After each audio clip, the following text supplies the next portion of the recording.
for the effort exerted by our elders, beginning from our grand and fathers who contributed greatly for the total liberation of this country, beginning from Benjamin Loki, politically, Agri Jaden. And the list is long, plus our commanders from Anyanyawan and SPLA. The youth delegation and Minister Lomuro discussed ways on how youth can engage and their contribution to the government at all levels. On behalf of youth in South Sudan, we have also brought thousands of thanks to His Excellency the President of the Republic for having thought wise and put His Excellency Dr. Martin to this position. We as Wajulu youth, we are very privileged. We feel honored for our son taking this position. And we are so optimistic that he will do his best in this position because he is here on merit. He is not here on other form of any ways of bringing him in power. Member of the National Parliament, Honorable Thomas Wani, expressed satisfaction over the appointment of the son from their area to the national government. Reporting for Sstv News in Juba, I'm Gore Anthony.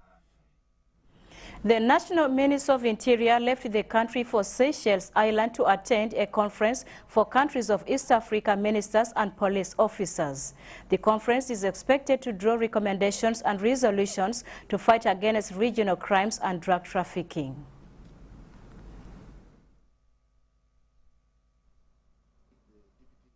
IGP, Inspector General Police, and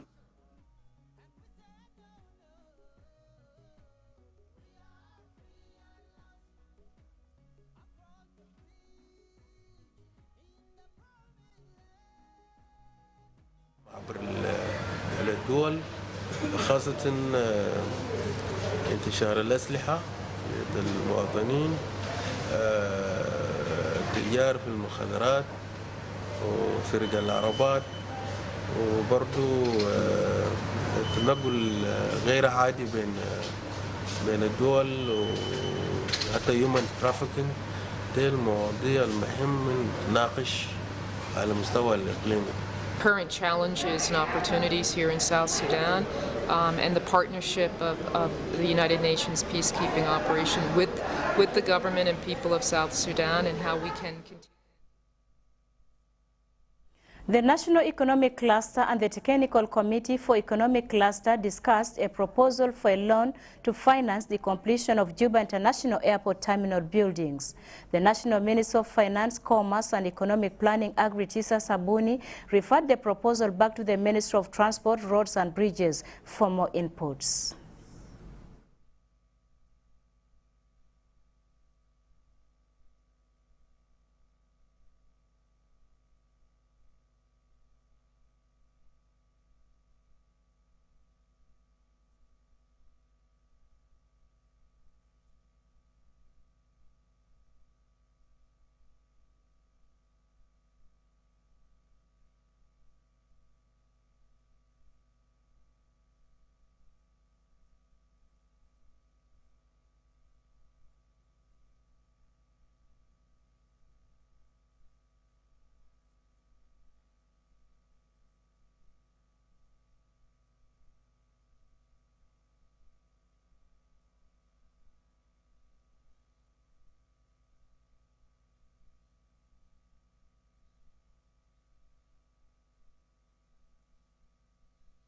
This time it was the Economics Cluster Committee meeting, which brought together the members of the cluster, Minister of Finance, Minister of Agriculture, Minister of Telecommunications, Minister of Lands, and so on. The issue to discuss was a proposal submitted by the Ministry of Transport, Roads and Bridges to secure a loan for the completing the ongoing terminal buildings of Juba International Airport. The loan proposal was studied first of all at the technical level by the undersecretaries who constitute the technical secretariat of the cluster, and then a combined meeting of the cabinet ministers together with the undersecretaries. The Minister of Health, Dr. Riek Guy Kok, was today briefed by the governors of Eastern Equatoria, Louis Lobong Lojore, and of Warrap State, Nyandeng Malek, on the general health situation in their respective states. The National Minister of Health, Dr. Riek Guy Kok, and the Governor of Eastern Equatoria State, Louis Lobong Lojore, discussed progress and challenges facing the health sector in the state. Governor Lobong told the minister that health facilities in his state, particularly in Kopoita County, are in their situation, calling on the national government to support and improve of the health facilities for better service to the people. Lobong also extended an invitation to the minister to visit the state. Give him the general situation of health in Eastern Equatoria, particularly the two hospitals, Katiko Referral Hospital and then Torit Hospital. We had shared so many other things, and I have briefed him on the plan of this. Dr. Riek Guy was also briefed by the governor of Warrap State, Nyandeng Malek, on the general health situation in her state. مباني أو المستشفيات في داخل الولاية الحمد لله برضو إنه في جدول بتاعهم أدى الأولوية للمستشفى بتاع الكوجوك إنه إن شاء الله السنة ده حتى سنة جاية المستشفى ده يكون اكتمله وهيكون مستشفى كبيرة يغطي الولايات زي ولاية الوحدة وولاية شمال بحر الغزال. برضو اتكلمنا عن حاجات كتير زي المستشفى بتاع توني الكان جاء من ساوث كوريا. في اكشلي مفهوم خاطئ هناك انه الناس بتاع الكوريين عندهم برنامجين مستشفى واحد اكشلي هم عايزين يعملوا في جوبا هنا ما كان جزء من مستشفى الدارين يودوا في توني. قروش الكان جابوا لمستشفى توني وللتريننج سنتر بتاعهم قروش ده سيادته اخذ ليه انه قروش ده فيه ولا هيمشي يتعمل حسب ما الكان قالوا من البيجينينج. She also briefed the minister on the ongoing construction work at Kwajok Hospital. Dr. Guy Kok also held a meeting with Toby Lanza, the Deputy Special Representative and Human Coordinator for UNDP, discussed a wide range of issues connected to improvement of health service delivery in the country. Wide range of issues regarding their operation in South Sudan, especially in the health sector. And we thank them for the good assistance and support they have been rendering to our people through different agencies like the WHO or UNDP and other agencies. We appeal to them to continue with that support to our programs, especially with the transportation of medical supplies to our 79 counties. Toby Lanza reaffirmed his organization's commitment to assist the ministry in finding amicable solution to challenge being faced in the health sector. During which we touched on some of the key challenges here in South Sudan, issues such as the threat that polio is currently in eastern parts of the country, in particular because of this crisis over the polio in neighboring countries. We also spoke about the eradication of guinea worm. We spoke about the fantastic support that the ministry... Dr. Guy Kok also met with a delegation from Carter Center in Juba led by Ernesto Ruzi Tibin. The delegation briefed the health minister on the progress of guinea worm, particularly in Eastern Equatoria State. However, the Carter Center director pointed out that efforts were being exerted to eradicate guinea worm from the country, saying South Sudan will be declared free from guinea worm by the year 2015. Particularly since a year ago with 81% plus reduction in cases, down to only 73 cases so far this year. So we look very much forward to continuing to assist the Ministry of Health from the Carter Center side to accomplish the task of interrupting transmission of guinea worm disease completely in South Sudan, hopefully by the end of next year. We have to stay very vigilant, but that is the goal. So, Mr. Minister, thank you for receiving us again, and we'll be here with you until the last case is. Ernesto said South Sudanese will be trained on the guinea worm eradication, and that the center will continue to support the ministry in eradicating guinea worm in the country. Reporting for Sstv News, I'm Gore Anthony. Muslim community congratulates Honorable Abdallah Deng Nial on his appointment as the Minister of Environment in the national government. The Islamic delegation also thanked the President for appointing members of the Muslim community in the cabinet. Minister Nial Deng said he will do his best to ensure prosperity in his ministry.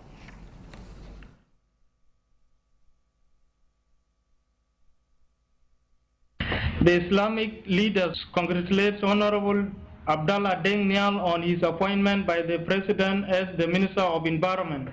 The delegation of the Islamic leaders appreciate the decision of the President in reshuffling his cabinet and replace with the clean ones for effective and efficient service delivery to the citizens of this nation. Juma Said, who led the Islamic delegation, and commend the President for recognizing the Muslim community in the country by appointing Abdallah Deng Nial to the cabinet. We are responsible, all of us, to keep this environment, our environment in our country, clean and healthy, so as at the end of the day to give us fruits in all fields, petrol or agriculture or forestry or anything else. For trusting him and appoint him as a minister in the cabinet. Not to be specific as a minister of environment, but a minister in the cabinet. So this is the link whereby we're just coming to say, and we want to express our happiness, because it's the first time that we got a Muslim person appointed as a minister in the cabinet for the first time. Meanwhile, the Minister of Environment, Abdallah Deng Nial, expressed thanks to the delegation for their advice and encouragement. He called on them to support him in discharging his duties. Reporting for Sstv News, I'm Emmanuel Malwal. The governor of Western Equatoria State, Joseph Bangasi Bakasoro, held a discussion on the current constitution review process. The dialogue drew various participants from religious institutions in the state and from Central and Eastern Equatoria states. Governor Bakasoro said all citizens must contribute and participate in the constitution review process.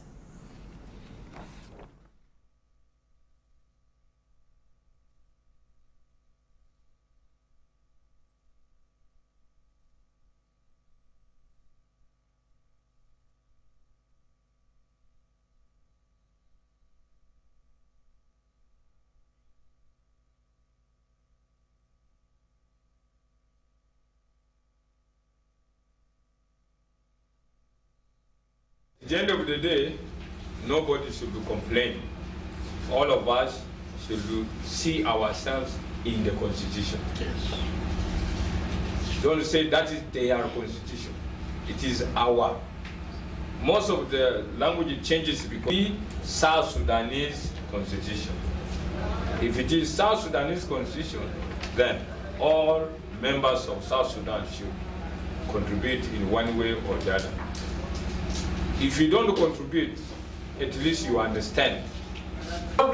Within 3 months, and they rearranged, took powers that we used to refer to Khartoum, now they brought them to Juba, and now we have the Transitional Constitution of the Republic of South Sudan 2011, which I am very sure many of you have seen.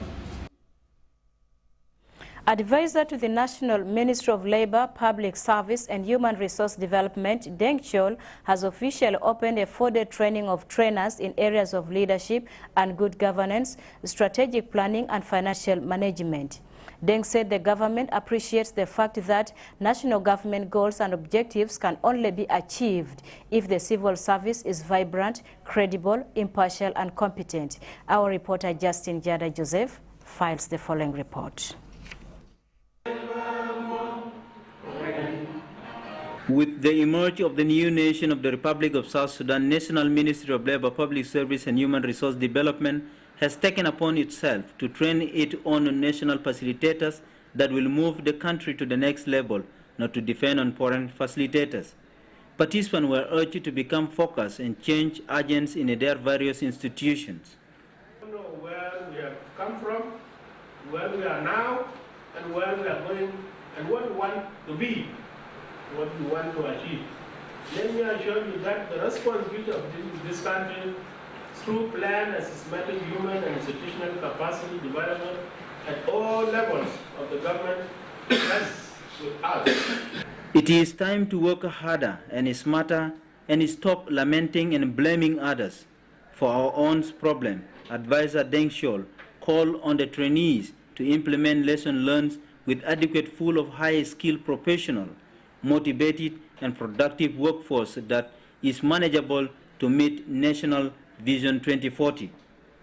The Director General for Human Resource Development, Madam Sande Agri Jadin, applauded the support of Palama, based in South Africa, for the wonderful technical assistance which has resulted significantly in building a nation's cadre well-trained civil servants. We want to benefit from this training, although they may extend it, we are not very sure, but we know that it's ending in November.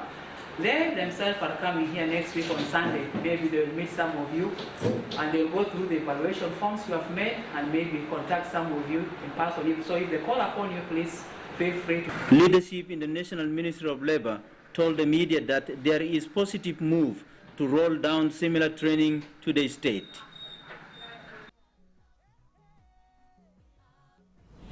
The South Sudan Agriculture Producers Union is calling farmers in the country to unite to boost the food productivity in the country. In a meeting today, the chairperson of the union, Agri Esbon Idri, briefed members of the union on the current functions of the union. The South Sudan Agriculture Producer Union, SAPO, calls on farmers to unite their ranks in order to boost food productivity in the country. In a meeting today, the chairperson of the union, Agri Esbon Idri, briefed the members of the union on the current functions of the union. The union was able to attend a number of workshops and carry out a number of mobilizations throughout the 10 states and establishment of branch offices. Agri appealed to farmers to form cooperative societies and to be self-reliant in order to realize increase in food productivity in the country. Unite ourselves as farmers and do our contribution as Arise and Shine or whatever cooperatives. Let us contribute monthly or weekly so that we can do a lot of big things. The chairperson also revealed that the East African Agricultural Union agreed to give financial support to the SAPO. Partners have agreed to support the formation of the Secretariat Office for the Union because currently we are in the board and we are the one running it, and I think we expect the support to coming from next month, and that will enhance and will improve the efficiency of our service delivery. The South Sudan Agricultural Farmers Producer Union is a civil society organization formed early this year with an aim to encourage farmers in boosting food productivity in the country. For Sstv News, I'm Oyed Alphonse reporting. A two-day town hall-style meeting aimed at promoting democracy and good governance in the country for sustainable development, organized by the Organization for Nonviolence, kicked off in Juba. The meeting drew representatives from community leaders and local government, as well as members of various political parties. Presidents of Rajab Payam and the entire South Sudanese are urged to collaborate and work together in order to promote democracy and good governance at all government levels. The remark was echoed by the Deputy Administrator of Rajab Payam, Emmanuel Taban, during an inaugural session of a two-day town hall-style meeting to promote democracy and good governance for sustainable development. There's not any link between the ground and the top management in the country. I'm not sure that we shall do anything. You feel free, express yourself in the way how you will feel that you have put your input in the right way. The meeting, which drew 25 representatives from community leaders, local government, elected officials, and members of parties, was organized by the Organization for Non-Violence and Development in partnership with Interchurch Organization for Cooperation. The independence of South Sudan, I'm sure the expectation of the people is for development. People wanted development. People wanted to see peace dividend. But how do you achieve this development? I'm sure if you ask the people or the public, they will all say, we expect the government to provide the service. The Executive Director for Non-Violence Organization, Moses Mande, said the meeting was to share information of various communities to enable the improved democracy and good governance in the country. Jackie Darrow, Sstv. That's all we had for you from our newsroom for this evening. I'm once again rejoiced on behalf of the team at work this evening, saying thank you for watching and good night.